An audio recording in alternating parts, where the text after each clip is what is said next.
GOAT did something no one ever could have imagined. It made basketball fun. For me, guys, I meant for me.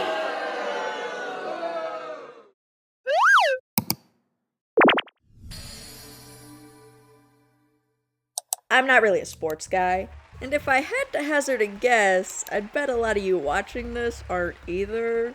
But what I am is a sheep, which I've been told is conceptually similar to a goat.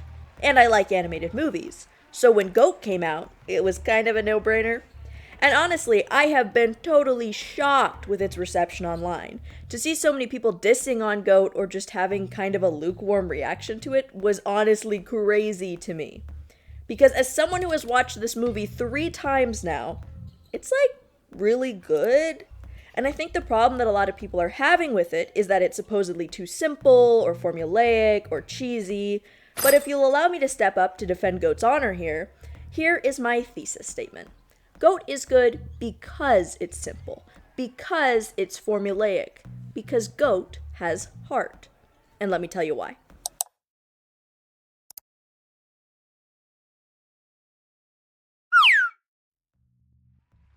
I'm going to lead by admitting I was wrong. In my last video, I briefly touched on the visual style of GOAT and said that unlike K-pop Demon Hunters or Spider-Verse, it was lacking its own clear identity. I do want to point out, one kind commenter left a note that GOAT's visual style is tied heavily into black culture and graffiti. So, I went back and rewatched this movie under that pretense, and also did some research into the visual development of the film. And I think that the style is much more clear to me now. While I still think that there might be something to be said about Sony's VizDev artist having a certain style since Spider-Verse, I also think that my mistake was in lumping Spider-Verse and GOAT together as having the same style without thinking about why.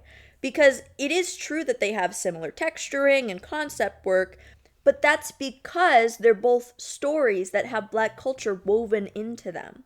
This can be seen in some of the visual development pieces by artists such as Gabriel Gomez that give us a really direct look into the look of this film. From the powerful feeling of being in the middle of a cheering stadium to a quiet moment in Vineland, you can really see the stylistic influences of this film in each and every piece of concept art that was made for it. So visually, from looking at one frame of the movie, I still think it's true that GOAT doesn't have as distinct of style motifs as K-pop Demon Hunters or Spider-Verse, but GOAT's visual style isn't held within its look, but within the way it moves. This can be seen within the film's visual effects at a subtle level that most wouldn't notice. Like, the transitions between shots have this super cool, almost mosaic-like motion blur effect, which in my opinion calls back to the graffiti influence that we see in the visual development of this film.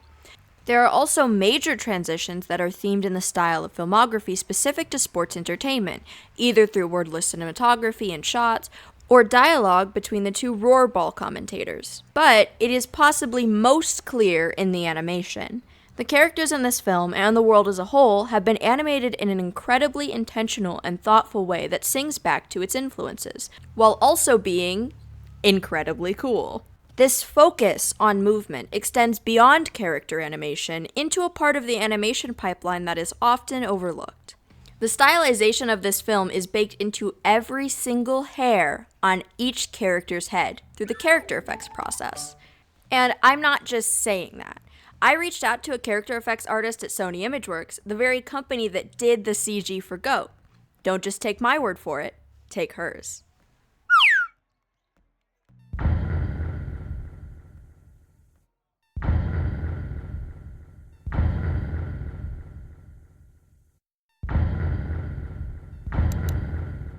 My first question is really general, but is there anything specific that was intentionally done differently in the character effects of GOAT versus other recent Sony movies? I noticed the style of this film is mostly within its animation, so I was wondering if there was any specific direction or notes when it comes to the cloth sim. One of the main goals was to visually differentiate streetwear from luxury garments through their physical behavior. Luxury pieces were simulated to maintain a cleaner, more structured silhouette with minimal wrinkling, whereas streetwear was allowed to have a more complex, organic fold frequency to reflect its texture. Technically, the interaction between fur and cloth was a major focus. We had to ensure that the collisions felt grounded without sacrificing the stylized look of the characters. For a character like Grizz, much of the fur's secondary motion was actually driven or accentuated by underlying tissue and fat simulations. This added a necessary sense of weight and thud to his movements, especially during high-intensity moments like the cage fight. Ultimately, the brief was about maintaining that cool factor at all times. This meant that even with extreme character deformation and expressive posing, details like Moto's rings and piercings had to maintain stable and integrated into the sim, ensuring the style never broke, no matter how fast the action was. Also, did you get to work on any of the Roarball sequences? Yes, I was primarily involved in the first and final matches. Many of the Roarball sequences were exceptionally challenging, especially due to the high velocity motion and the constant transitions between bipedal and quadrupedal movement. These shifts in anatomy require the simulation to be incredibly robust to handle the rapid changes in volume and pose. Additionally, I worked on the fur setup for several of the Roarball players. As I mentioned before, managing the interaction between hair and clothing was a critical priority in these shots to ensure that despite the chaotic nature of the game, the characters maintained their high-end visual polish. To me, Goat appears to have a stepped or reduced frame style that Sony has been known for recently, and this was especially noticeable in the cloth simulation. Did this add an extra layer of complexity on top of the fur and clothing sim, especially in high action scenes? And was there anything about your usual approach that you had to change in your simulation to accommodate this? The stepped animation style is indeed a core part of the film's visual language, and it definitely introduces a unique layer of complexity to CFX. From a technical standpoint, physics-based simulations inherently require continuous fluid motion, spleen animation, to calculate velocities and accelerations accurately. Simulating directly on stepped keys would usually result in jittery or broken cloth behavior. To accommodate this, the approach involves a very tight collaboration with the pipeline team. The real challenge isn't making it work, but ensuring that the cloth and fur feel like they belong in the same physical world as the characters, maintaining that crunchy, handcrafted rhythm without losing that sense of weight and secondary motion.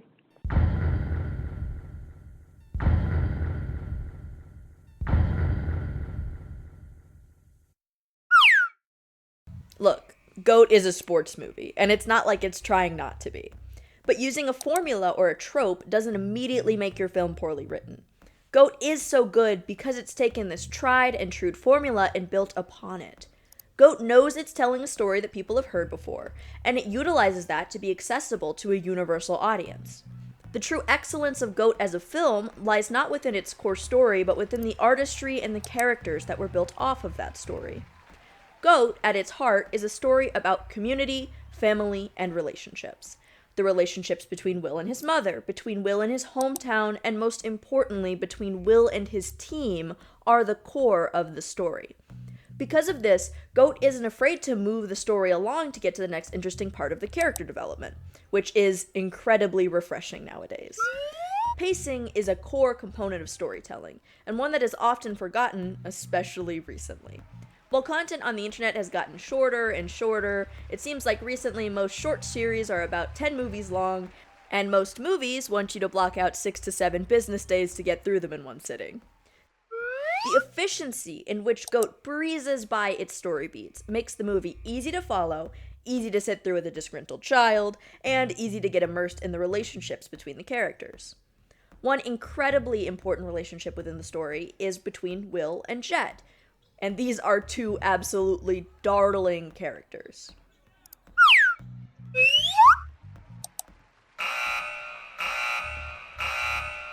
Rarely is it that we see a female character get such a leading central role to the story without being an accessory to the male character. While Will is the main character, Jet plays a key role in the narrative. She's central to the conflict and imperative in Will's journey. Goat allows Jet to be flawed, selfish, uncertain, and, ironic as it may be, human. Her character is realistic and grounded. Her fears are understandable, and even when she lashes out, the film gives her the time and space to express her reasons why, in an incredibly well-acted performance by Gabrielle Union. The core of Jet's arc is about letting go of her pride and learning to work as a team.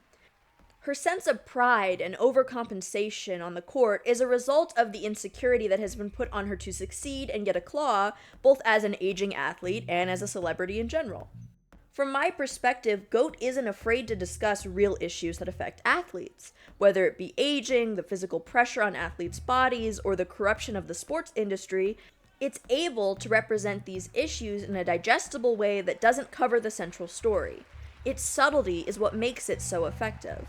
But, as I said, I'm not a sports guy, so if you have any comments about the nuances of this, I'd love to hear it. Her design, too, is incredibly refreshing. GOAT commits to the animal designs in a wonderful way that we rarely see in anthropomorphized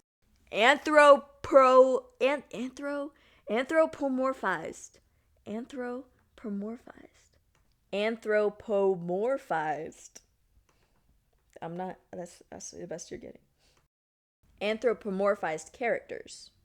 I adore Will's goat's eyes and the way he hops around on all fours, and this goes for most of the cast. They utilize the animals' differences in a really fun way that also plays into the way the Roarball games go out on screen. And, most importantly to this point, it's not just for the male characters. So, I've always loved stories. Books, or movies, or cartoons, or games. They've always just made so much more sense to me than real life. And I've been on the internet since I was 8. And as a cartoon lover, you sort of immediately get washed up into fandom spaces. From my sordid affair with Hitalia Amino as a child, or my dark past participation in FNAF Minecraft roleplay servers, I have been internet pilled for a long time. Internet overdose, even. And similarly, since I was little, I have always hated female characters. Wait a second. Hear me out. I could never express to you why. I just knew I was bored the second they showed up on screen. I always want to get back to the cool characters, to the action, to the story. And it seemed like the ladies on screen were only there to check a romance box and move along to the next part.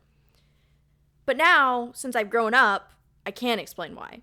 Or at least I'm gonna try to. Being in fandom, especially those dominated by mostly young women, you'll see a similar trend.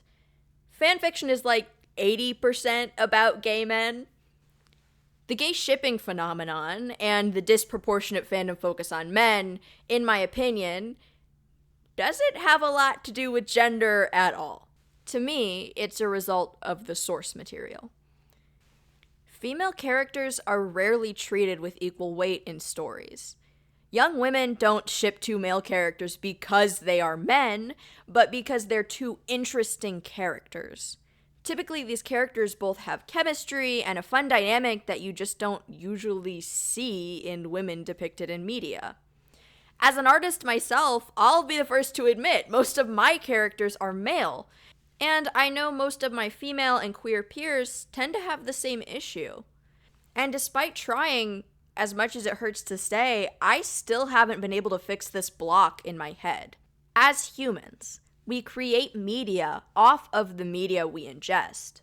And with so few examples of relevant women in media, even if it's been getting better recently, it makes a lot of sense that young artists only recreate what we know. And that's why I was awestruck when I saw Jet saunter out on screen. She's nothing like I've come to expect, because she's a solid, well-rounded character through design and performance. Jet isn't just the girl character, she's the GOAT. They didn't go out of their way to give her big lips, eyelashes, and boobs. They just made her like a character. She's a Black Panther. She's a professional athlete. She has the frame and build of a professional athlete and a Black Panther. Her design serves her character. And just for that, this film was so incredibly healing for me. it made me rethink how I could improve the presentation of the female characters in my own stories. Even though I've already been trying to do that for so long, seeing an example like this has already helped me a lot, and I'm excited to see how this and future stories will help repair the relationships that young artists have with their own work. And I want to make clear, I'm not trying to call anyone out here. If you have all characters that are all boys, or you don't have any characters at all, it doesn't matter. Creating is something that's really personal to the person making it. But what I want to do is try to inspire a kind of discussion about this, because I think a lot of people, just like me, go about this every day without thinking about why. And if those people get into positions where they're making movies, and whether unintentionally or not, they're not able to properly present a female character on screen because of these biases, I think that that could be harmful. So I want to discuss it. So again, if you want to discuss it, let me know if you got a boy I got some stupid boy characters. Let me know if you got a stupid boy character who you like, that the lady, you could spend more time on the lady, but the stupid boy character is really stupid. So I understand. Listen, I understand. Okay. I just think we should try to do better. So on the other hand, if you've got a girl character and you don't have any of these problems, tell me all about your strong, independent women. Or tell me about strong, independent women that you've watched in shows or media that you enjoyed watching, that didn't make you want to rip off your fingernails. Because I need more of that. I need more Jet. That's the end of the video. Thank you.